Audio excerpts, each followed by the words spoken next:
اور میں کہتا ہوں کہ عورت کی پسندیدہ عادات میں سے ایک عادت ایثار ہے، قربانی ہے۔ جب نکاح ہوتا ہے، زوجین اس بندھن میں بندھتے ہیں، تو اب دونوں میں سے کسی ایک نے اپنا گھر چھوڑنا ہوتا ہے دوسرے کے لیے۔ یا مرد اپنا گھر چھوڑ کے بیوی کے ساتھ چلا جائے، یا بیوی اپنا گھر چھوڑ کر کے شوہر کے ساتھ چلی جائے، تو یہ قربانی خاتون دیتی ہے۔ اور گھر کے ساتھ جو تعلق، جو جذباتی ربط خاتون کا ہوتا ہے، وہ مرد کا اپنے گھر کے ساتھ نہیں ہوتا، لیکن وہ شوہر کے لیے، اپنے خامند کے لیے یہ قربانی دیتی ہے اور بطیب خاطر دیتی ہے۔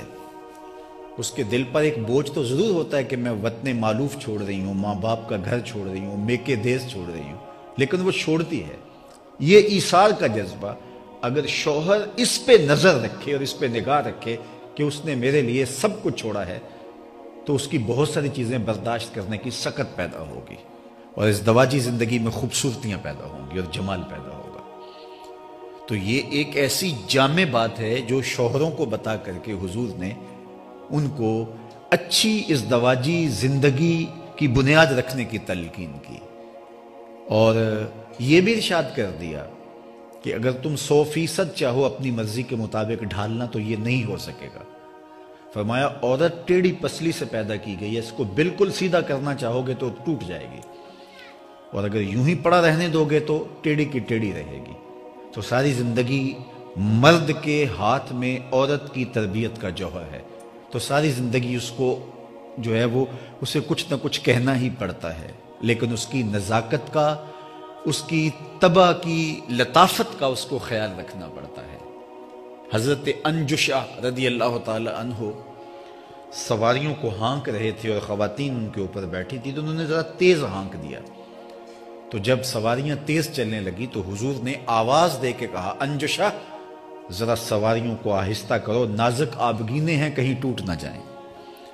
تو یہ وہ تعلیمات ہیں ہمارے دین نے ہمیں دی۔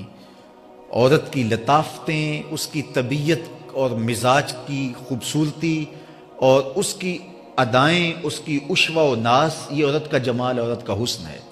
اس حسن کو کبھی برباد نہیں ہونا چاہیے، اور یہ مرد کے ہاتھ میں جوہر ہے، کہیں ایسا نہ ہو کہ اس کی ان نزاکتوں کو برباد کر کے اس کی خوبصورتی زائل کر دے۔ اس کی خوبصورتی اس میں ہے، اور مرد کو یہ اچھا لگے گا اگر یہ چیزیں قائم رہیں۔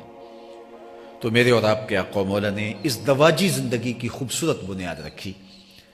بیوی کو ایک جملہ ارشاد کر کے شوہر کے حقوق بیان کیے کہ اگر اللہ کے علاوہ کسی اور کے لیے سجدہ روا ہوتا تو میں شوہر کے لیے سجدے کی اجازت اور حکم مرحمت کرتا، اور اسے کہا کہ اگر اس کی تمہیں بہت ساری عادتیں ناپسند بھی ہوں تو ایک عادت تو ایسی ہوگی جو تمہیں پسند ہوگی۔ تو یہ وہ اس دواجی ربط ہے، جو رشتہ ہے، جو ایک خوبصورت اس دواجی زندگی کی بنیاد ہے۔ میرے پاس اتنا وقت نہیں ہے کہ اس موضوع پہ تفصیل سے کچھ کہوں، لیکن ایک بات میں کہنا چاہتا ہوں، میاں بیوی کا باہمی ارتباط اور ان کا باہمی محبت کا ربط اور قلبی، ذہنی، فکری موافقت ایک اچھی اولاد کی ضمانت ہے۔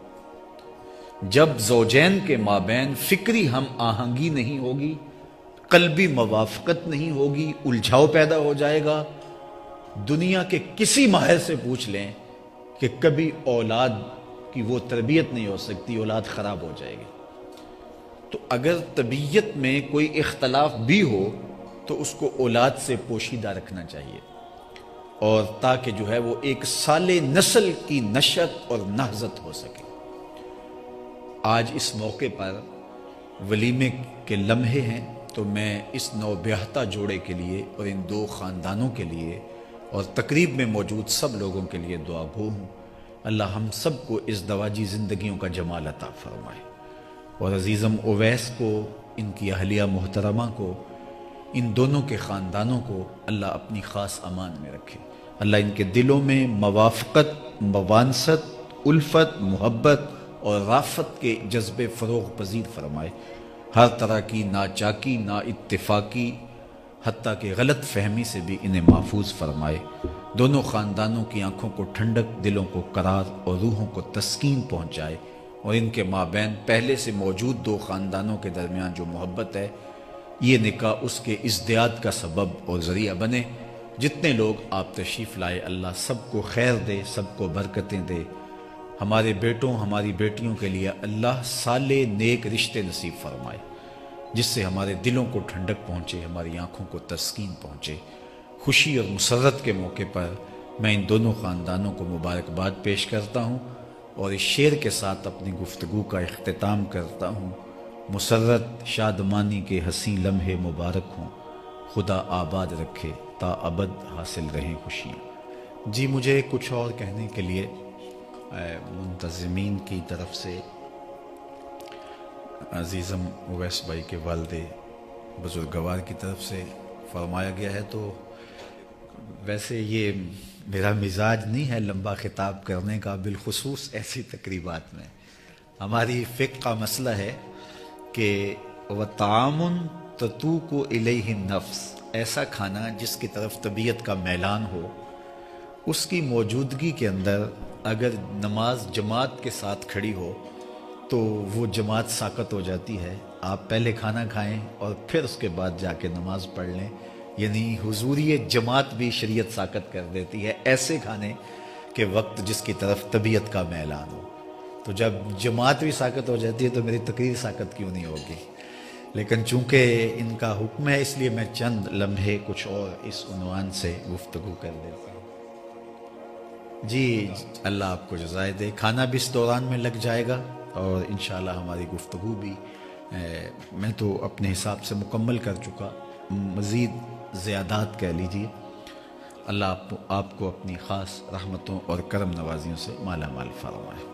اچھا، میں نے ابتدا میں ایک جملہ کہا کہ جو نکاح ہے اس کے جملہ مقاصد میں سے ایک مقصد عصمت کے جوہر کی حفاظت ہے، اور یہ بڑا بنیادی مقصد ہے نکاح کا۔ لہٰذا تقریب نکاح کا مرتب ہونا اور منظم ہونا اس طرح سے چاہیے کہ یہ تقاضا پورا ہو رہا ہو۔